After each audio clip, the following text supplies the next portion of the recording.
नमस्कार दोस्तों, स्वागत है आपका आपके अपने channel KC songs and stories पर।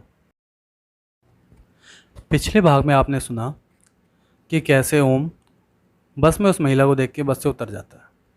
अब आगे मुझे कुछ समझ नहीं आ रहा था कि ये क्या हुआ और मैं बस से उतर गया, पास के स्टैंड पर जाकर बैठ गया और अतीत में खो गया। सोनू, ओम भाई जल्दी ऊपर चलो, आपको कुछ दिखाना है। मैंने सोनू से कहा, अबे भूत देख लिया क्या, किस बात की इतनी जल्दी है। सोनू बोला, मजाक मत करो भाई, जल्दी चलो। मैंने सोनू से कहा, रुक चलता हूँ, पहले पानी तो पी लूँ। सोनू बोला, हाँ हाँ पानी पी लो, ऊपर जाने के बाद तो गला सूखना ही है। मैंने सोनू से कहा, दुलारी आंटी ने तेरे सर पे डंडा मार दिया है क्या? आज क्या बहकी बहकी बातें कर रहा है? सोनू बोला, आपने पानी पी लिया ना, अब बाकी सब छोड़ो और ऊपर चलो जल्दी। मैंने कहा, अच्छा बाबा चलता हूँ, तू मानने वाला तो है नहीं। चल चलता हूँ, पता नहीं क्या देख लिया आज तूने। सोनू बोला, आप भी देख लेना, चलो तो। मैंने कहा, अब क्या उड़ के जाऊँ, चल तो रहा हूँ। छत पर पहुँचने के बाद सोनू पीछे वाली छत पर देखने लगा। थोड़ी देर इधर उधर देखता रहा। मैंने कहा, अबे बता क्या बात है, अब बता भी दे। सोनू ने थोड़ा नाराज़ होते हुए कहा, तुम पियो पानी। चली गई वो, कब से बोल रहा था चलो, लेकिन नहीं, आपको तो पानी पीना था ना। मैंने कहा, अबे कौन थी, कहाँ चली गई, कुछ बताएगा भी या ऐसे ही बड़बड़ाता रहेगा? सोनू के चेहरे के भाव बदल गए थे। क्या लड़की थी भाई, मैं तो देखता ही रह गया। राहुल भाई की छत पर खड़ी थी भाई।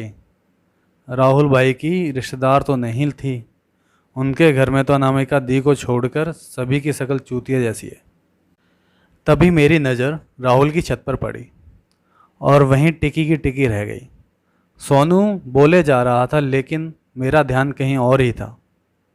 वो तनुजा थी जिसको देखकर मैंने अपने होश खो दिए थे। सोनू ने मुझे ज़ोर से हिलाया तो मैं हड़बड़ी में छत की मुंडेर से खड़ा हो गया और मैंने सोनू को थोड़ा डांटते हुए कहा, अबे क्या है, नीचे गिराने का इरादा है क्या तेरा? सोनू मुस्कुराते हुए मेरे से बोला, गिर तो आप पहले ही गए हो सामने वाले भूत को देखकर, और मुझे बोल रहे थे कि कौन सा भूत देख लिया, उस भूत ने तो आपको पकड़ ही लिया। मैंने सोनू से कहा, सोनू तो पिटकर मानेगा या ऐसे ही मान जाएगा? सोनू बोला, मैं तो ऐसे ही मान जाऊंगा भाई, आप उसकी सोचो वो कैसे मानेगी। मैं थोड़ा सोचते हुए बोला, हाँ यार पता नहीं कैसे मानेगी।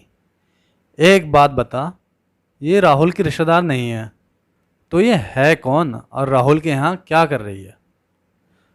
सोनू बोला, लगभग एक हफ्ते पहले मैंने मम्मी और सरला आंटी को बात करते सुना था कि सरला आंटी ने सेकंड फ्लोर को किराए पर दे दिया है।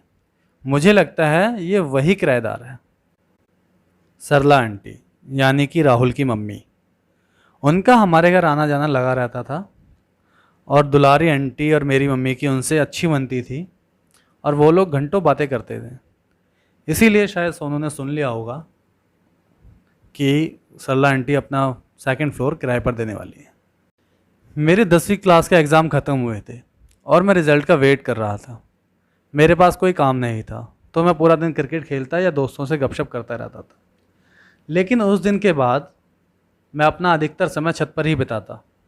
बस सोनू ही जानता था कि मैं छत पर क्यों रहता हूँ। उससे एक दिन पहले ही मम्मी ने मुझे ज़्यादा बाहर घूमने के लिए डांटा था। उसका मुझे फ़ायदा मिला क्योंकि मम्मी को लगा कि मैं उनकी बात मानकर घर से बाहर नहीं जा रहा हूँ। राहुल भाई वाली गली में ही सतीश भाई की दुकान भी थी।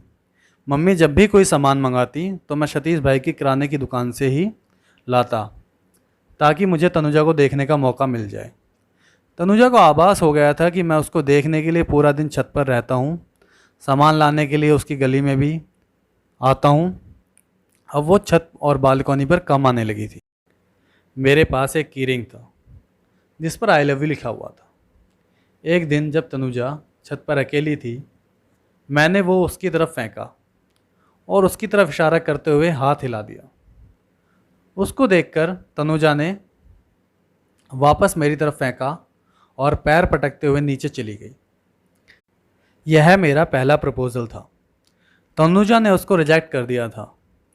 मैंने हार नहीं मानी, यह सोचकर मन को मना लिया कि अभी तो वो मुझे सही से जानती भी नहीं है, ऐसे कैसे हाँ बोल देगी। अब मुझे स्कूल खुलने का इंतज़ार था, क्योंकि घर से बाहर वो निकलती नहीं थी। स्कूल शुरू होंगे तो मिलने और बात करने का मौका मिल जाएगा। फ़ोन की रिंग से मेरा ध्यान हटा और मैं वर्तमान में आ गया। मैंने फ़ोन देखा, निशा का फ़ोन था। मैंने फ़ोन उठा लिया। निशा बोली, ओम घर पहुंच गए क्या? सर दर्द कैसा है? खाना खाया? दवाई खाई? अब क्या कर रहे हो? उसने एक ही सांस में सारे सवाल पूछ डाले। निशा की बात सुनकर मेरा ध्यान सीधा हाथ में बनी घड़ी पर गया। काफ़ी समय बीत गया था। घर से भी 2 बार फ़ोन आ चुका था, जिसका मुझे पता नहीं चला था। मैंने निशा से कहा, नहीं निशा, मैं अभी घर नहीं पहुंचा हूँ। निशा ने पूछा, क्यों? क्या हुआ? अभी तक घर क्यों नहीं पहुंचे? मैंने निशा से कहा, कुछ नहीं, बस में बहुत भीड़ थी तो सर दर्द बढ़ गया, इसीलिए बस से उतर गया। आधे रास्ते पहुंच गया हूँ, अगली बस के आते ही मैं घर के लिए निकल जाऊंगा। तुम परेशान मत हो, मैं थोड़ी देर में घर पहुंच जाऊंगा। तुमने खाना खाया? मैंने निशा से पूछा। निशा ने जवाब दिया, अभी नहीं, मैं आपके कॉल का वेट कर रही थी। मैंने कहा, ठीक है, आप खाना खा लो, आराम करो, मैं घर पहुंचकर आपको मैसेज कर दूंगा। खाना खा के दवाई भी खा लूँगा। ओके बच्चा? निशा ने कहा, ओके जान, आई लव यू। मैंने कहा, आई लव यू बच्चा। तभी बस आ गई और मैं बस लेकर घर के लिए निकल गया। घर पहुंच के मैंने खाना खाया और छत पर चला गया। छत पर जाते ही निशा को कॉल मिला दिया। निशा भी शायद इसी इंतज़ार में थी। उसने पहली ही रिंग में कॉल उठा लिया। कॉल उठाते ही निशा बोली, अब बताओ बस में क्या हुआ था? मैं इस सवाल के लिए तैयार नहीं था, ना ही मुझे इसकी उम्मीद थी कि निशा की तरफ से ऐसा कोई सवाल आएगा। मैंने कहा, क्या मतलब? निशा बोली, मतलब क्या? मुझे ये बताओ कि ऐसा बस में क्या हुआ जो तुम बीच रास्ते में ही बस से उतर गए? मैंने बोला, अरे यार, तुमको बताया तो था, अब तुम ये सब फिर से क्यों पूछ रही हो?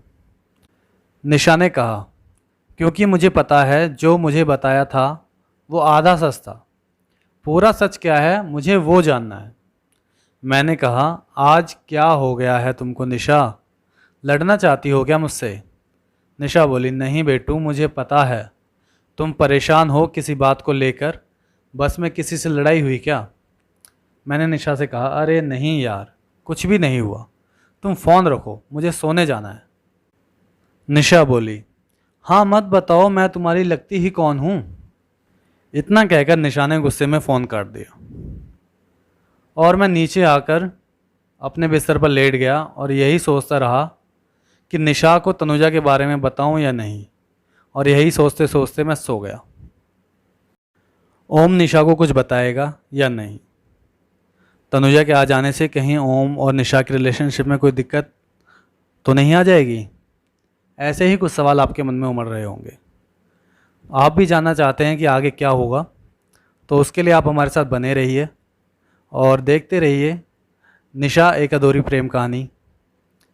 आपको कहानी अच्छी लगी तो कहानी को लाइक करें, शेयर करें, चैनल को सब्सक्राइब करें और हाँ, बेल आइकॉन दबाना ना भूलें।